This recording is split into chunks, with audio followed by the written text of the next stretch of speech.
ये पीजीआई चंडीगढ़ का तो बहुत नाम सुना था हम लोग। मतलब हम लोग पढ़ रहे थे नागपुर मेडिकल कॉलेज में, तब से मनीषा थी यहाँ आने की। तो आज समाज को इच्छा पूरी हुई। देख के बड़ी खुशी हुई कि पीजीआई इतनी पुरानी संस्था और इतने सारे वहाँ पे पोस्ट ग्रेजुएट स्पेशलिटीज़ है एडमिनिस्ट्रेशन के लिए, पूरे देश में उनके स्टूडेंट्स काम कर रहे हैं। तो ये तो देख के अच्छा लगा। लेकिन ये जो है आदिवासियों की सेवा जो बोलते हैं, तो बाबा की प्रेरणा से तो शुरू हुआ ये बेसिकली, कि जिनके लिए कुछ भी नहीं था, जो जंगली जानवरों जैसा लाइफ था उनका, जंगल में जो मिलता वही खाते थे। तो उनके लिए कुछ करते करते हमारी ज़िंदगी बड़ी मतलब सफल हो गई है। किसी जिनको ज़रूरत है उनके लिए काम करने से जो समाधान मिलता है वो दूसरी चीज़ में नहीं मिलता है।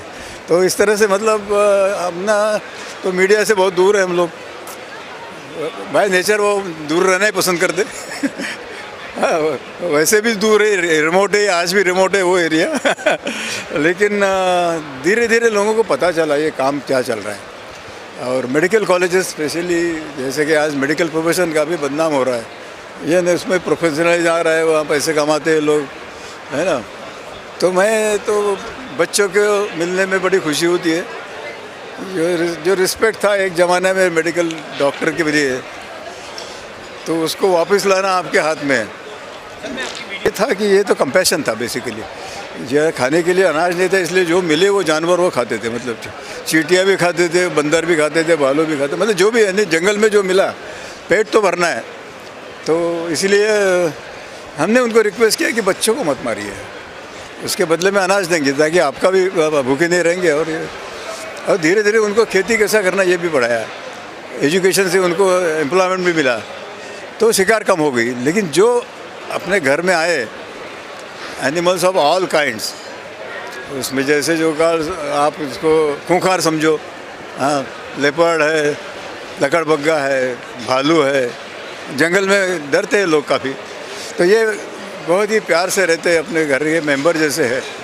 या मैं कहता हूँ कि आदमियों से अच्छा बर्ताव है। आजकल आप देखो जहाँ हिंसा और बलात्कार की आप न्यूज़ आती रहती, आदमी और जानवरों का कोई अपेक्षा नहीं रहता, उनको तकलीफ़ नहीं दिया तो वो आदमी के ऊपर हमला भी नहीं करता। ये बड़ा अच्छा अनुभव रहा मुझे।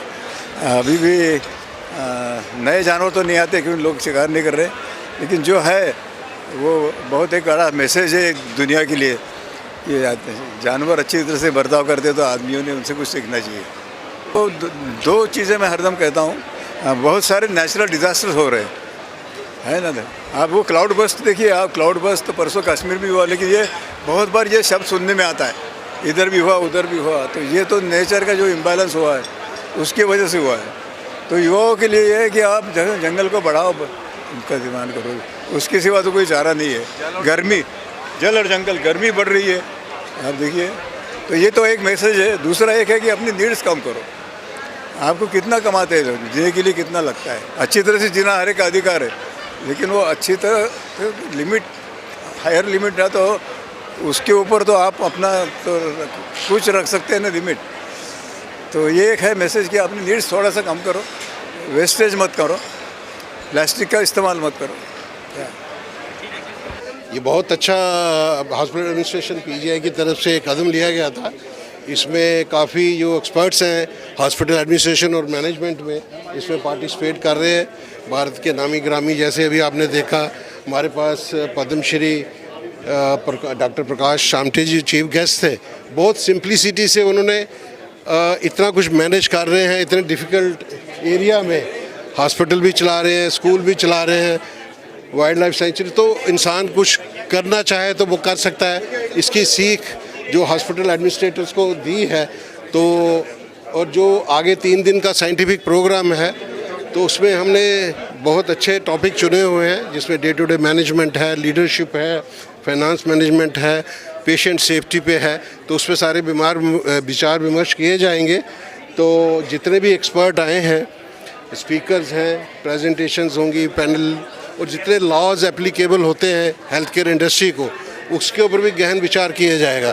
तो 500 के करीब हमारे पास डेलीगेट्स आए हैं, जैसे 90 इंस्टीट्यूशन से पार्टिसिपेशन है all over India, from Kashmir to Kanyakumari, Assam से, अंडमान निकोबार से लेकर गुजरात तक के हमारे पास डेलीगेट्स आए हैं।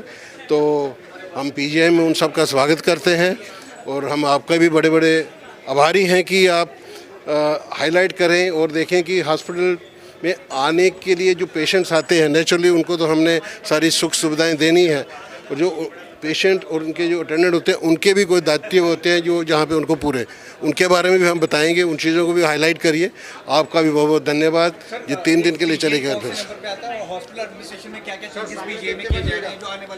देखिए, हॉस्पिटल एडमिनिस्ट्रेशन तो एक डायनेमिक प्रोसेस है, जैसे सिचुएशन आती है वी टैकल दैट, बट कुछ चीज़ें ऐसी होती हैं जैसे आजकल डिजिटाइजेशन के प्रोजेक्ट्स हैं तो उनको डिजिटाइज करना बहुत ज़रूरी है, तो we were trying and going towards that. Hospital information system जो पार्ट 1 था हमारा इम्प्लीमेंट हो चुका है, 2 को हम लागू करेंगे, और भारत सरकार की जितनी भी वेलफेयर स्कीम्स होती हैं उनको हमने लागू करना है ठीक तरीके से, सुचारू तरीके से, वो भी कर रहे हैं।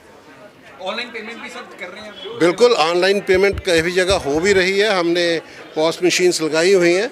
अब आगे उसके ऊपर QR कोड वगैरह से कैसे होगा, जब डॉक्टर डेस्क वगैरह चलने लगेंगे तो anywhere payment could be done, उसकी तरफ भी हम कदम बढ़ा रहे हैं।